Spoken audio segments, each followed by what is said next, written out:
how about another thrilling top 10 win for Ohio State? That's it. They've got number 2 in the bag. This one over Penn State Saturday in a raucous horseshoe, 20-12 over the Nittany Lions. The Buckeyes move to 7-0. They take Michigan and Ohio State take a little bit more control, pull ahead of Penn State there in the Big Ten East race. And there is so much to dive into that we will do that right now on Snap Judgment. They are brought to you by Byers Auto. First and foremost, you asked for the crowd to be loud.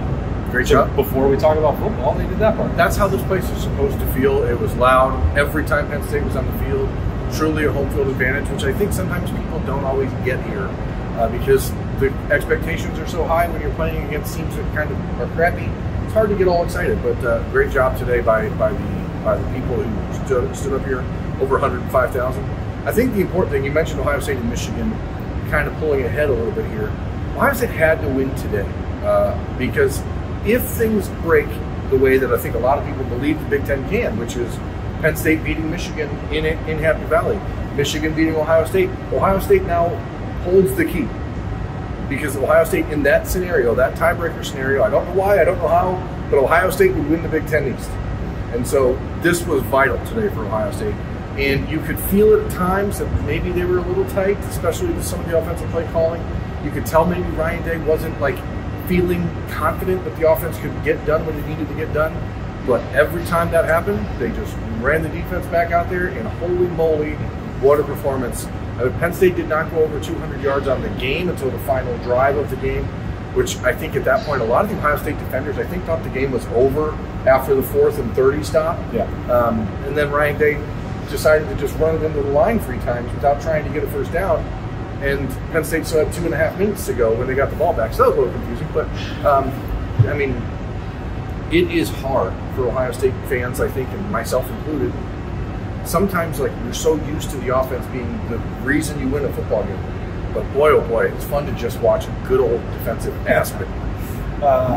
Yeah, that's one word for it. He's Jeremy Birmingham, I'm Austin Ward. And I think it's funny how it's seemingly quickly over the course of Ohio State history that you can be detrained, untrained, trained not to think the way that you were before. Like, this was not a program that historically was like going to go out and roll out 50, 60 points every single week. And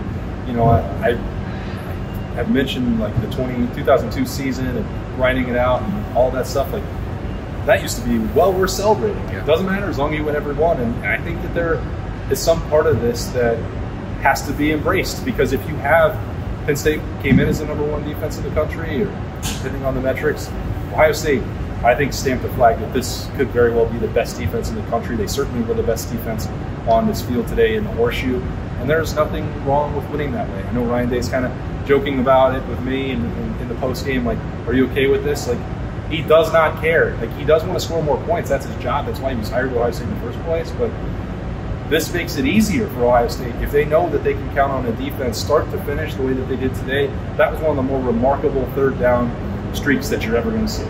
Yeah, Penn State was 0 for 15 at one point. They get one on the final drive of the game. It was all 3 levels of the defense today as well. That was the thing. I mean, you saw what Penn State did early, right? They gave the ball to Nick Singleton, and he gashed him a couple times in that first quarter. And then kudos to James Franklin and Mike Yurcich, didn't give the guy the ball the rest of the game for some reason. He had 7 carries for 50 yards, and I'm not entirely sure why they stopped, but that's all right. It felt very like Lane Kiffin in 2014 against Alabama, where like, hey, you have this Derrick Henry guy, give him the ball. I'm like, that's cool. We'll let Blake Sims do the work. I'm not going to say anything about James Franklin and big game James and his historic mismanagement against Ohio State. But he wasn't the only one. I mean, you had things today. I think a lot of people were expecting Ohio State, once they get the ball back at the end of the first half, 50 seconds to go, 3 timeouts. Old Ryan Day says, go for it. Go for it. Pedal to the metal. But then it's 4th and 2 or 4th and 3 at the 3-yard line, which I would have been fine going forward on 4th and 1 from the goal on the 1-yard line. But once you lost 2 yards on third down, you got to take the field goal and go up 7 points, like whatever. But generally speaking, I think it's funny, or not funny, maybe not the right word. It's interesting to watch Ryan Day evolve into a coach that is okay with saying, we won 20-12, hallelujah. Yeah, I think maybe maybe you and I don't entirely see this the same way. Maybe we do. It feels like there could be room for debate.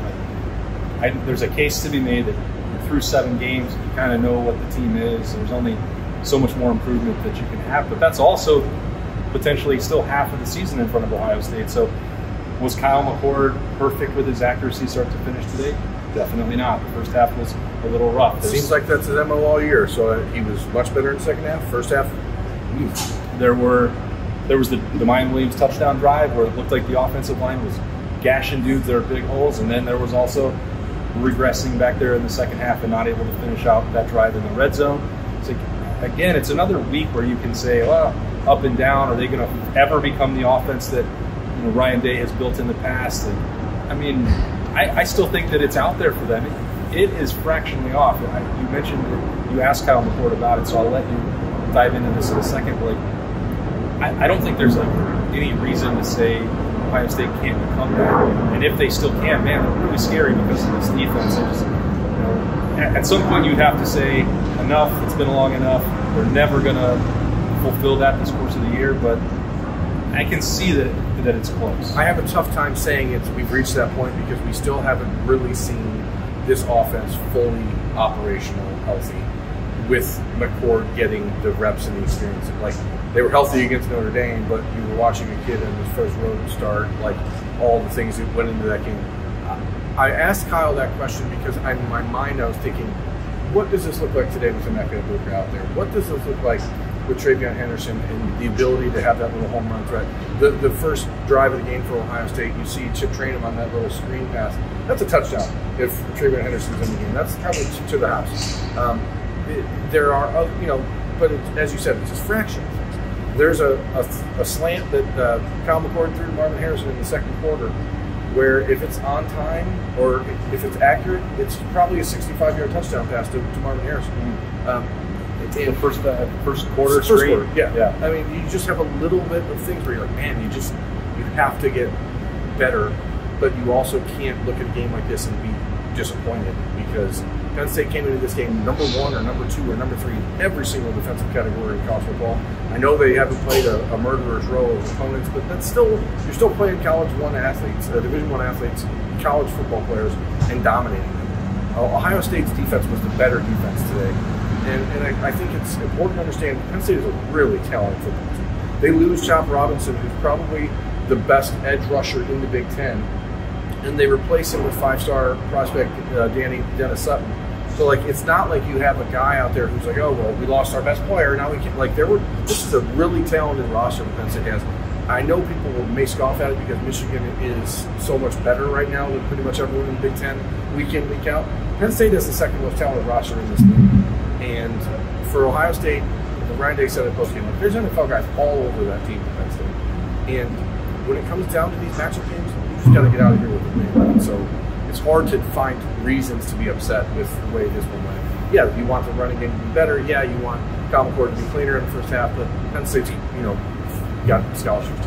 Yeah, you mentioned, Berm, what it would look like if Ohio State was fully healthy. They were not. There was a little bit of back and forth going on with TreVeyon Henderson, that upper body injury that has now kept him out for 3 weeks. He was, as of last, on Friday night, he was ruled out. Somehow he was upgraded to questionable this morning. Didn't wind up playing anyway. Emeka Egbuka with the ankle, he tried to give it a go. We saw him working out with 2 trainers at about 9:30, 2.5, 3 hours before the game. He's still fully dressed, and they both dressed. Unusual. Yeah, but they were not. They were unavailable. They put on the uniforms and go out there. I never saw them with their helmet, so they were not able to go. So those were 2 key pieces. Denzel Burke did not play either. So you talk about replacing one stud with another one on the rise. Jermaine Matthews, holy cow! I asked Jordan Hancock, just because Jordan Hancock, more than probably anybody on the defense right now, especially Ryan Day talks about the veteran nature of this defense, but it is really bolstered by the class of 2021, which is JT Tuimoloau, Jack Sawyer, Michael Hall, Tyler Williams, Denzel Burke. All these guys are in that class.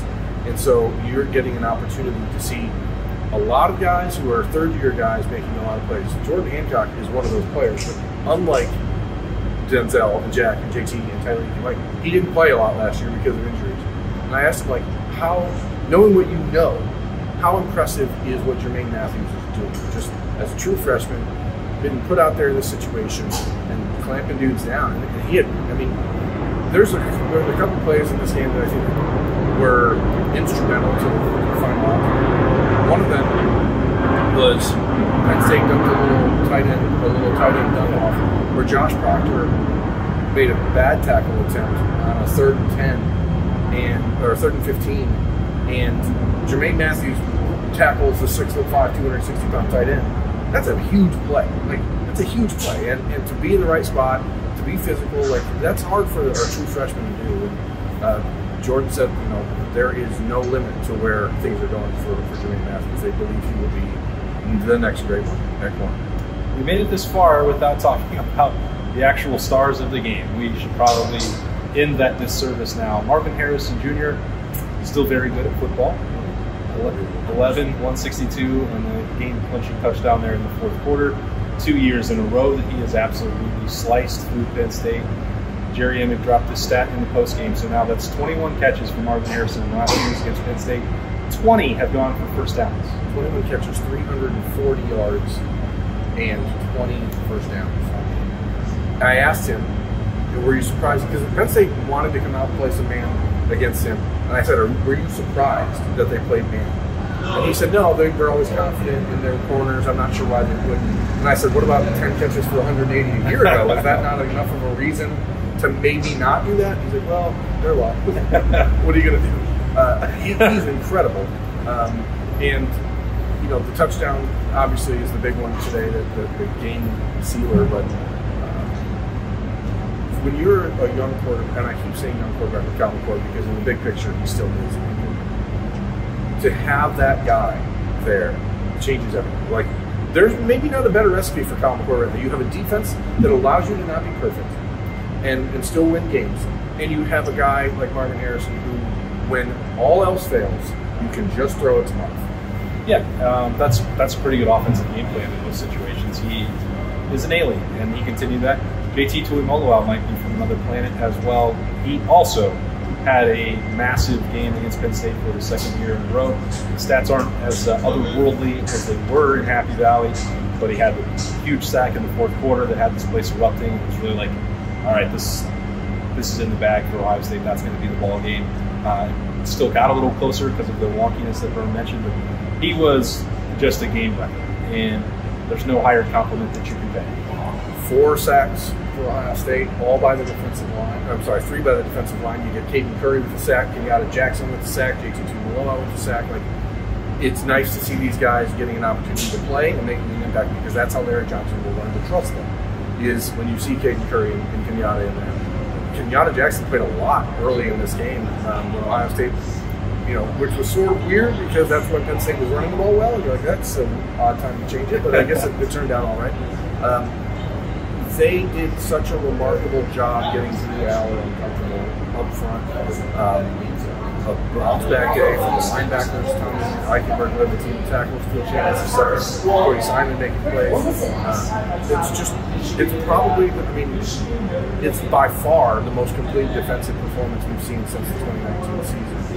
And I think that they're just figuring out how good they can, and which should be scary for the rest of the Big Ten. Yeah, it's another, when you do it in these high leverage matchup game situations, like what that did for Kyle McCord at Notre Dame, what this will be validation for the defense as they get ready for this home stretch.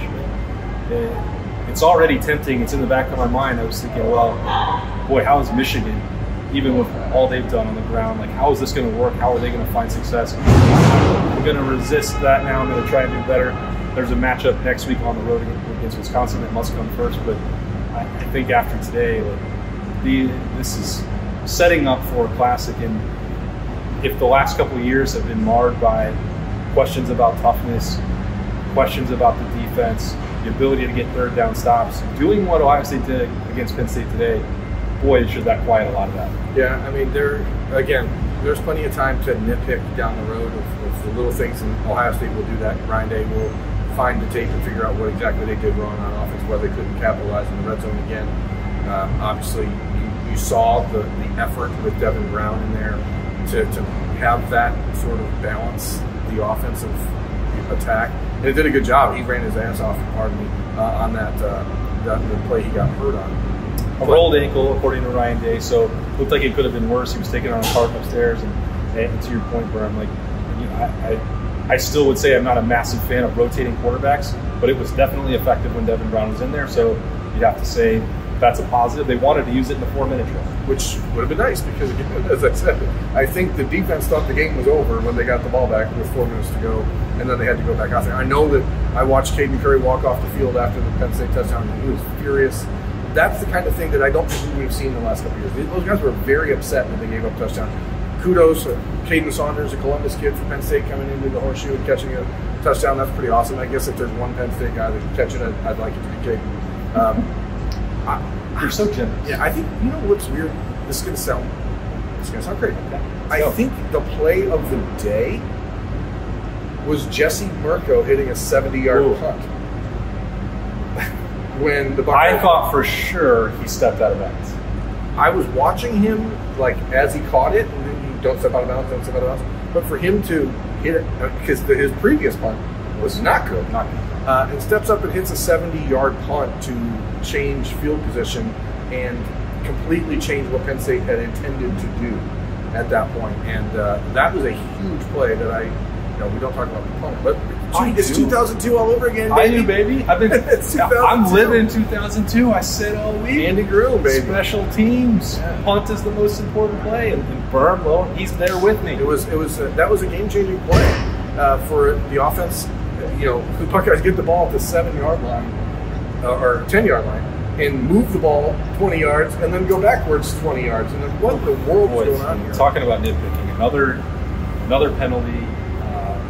And then follow that up with a holding. Was it a false start? Yeah, they got the first down, right? And then it seems like every time they commit a false start or illegal formation, it's right after a first down. I can't figure out what is going on. It's always when they seem to be ready to go tempo, which maybe the guys just get excited because most of the time the offense is just going, like, waiting 25 seconds. I don't know, but like it definitely feels that they are getting ready to go tempo at that moment, and that's when the bad things happen. Well, that's the end of the nitpick session because a nit beating is what truly matters. Ohio State gets the Nittany Lions 20-12 in the horseshoe on Saturday. They are 7-0.